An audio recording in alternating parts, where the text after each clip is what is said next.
My favorite story in the Bible is Saul and how he persecuted Christians, but God still turned him into one of the greatest evangelists on the face of the earth. So my favorite story in the Bible is the book of Job. It sets up an amazing answer. All of us struggle. God's answer to kind of all of it after, 30 plus chapters is just, who are we to say that his plan isn't perfect?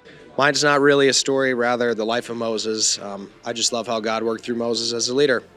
My favorite Bible story is just the gospel truth of Jesus dying on the cross for me and then defeating death 3 days later.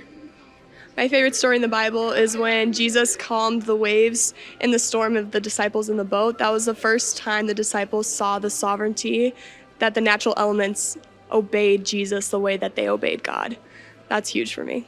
My favorite Bible story is when Jesus picks out the first disciples and they immediately drop their fishing nets to follow him. I love that. It's awesome. My favorite story in the Bible is the Good Samaritan, because rule number 1 is to be a good person. My favorite Bible story is the parable of the prodigal son. All right, my favorite story from the Bible is the story of the prodigal son. My favorite Bible story has to be David and Goliath. My favorite story from the Bible is probably Zacchaeus, because he climbed a tree and he's known out of all eternity for that.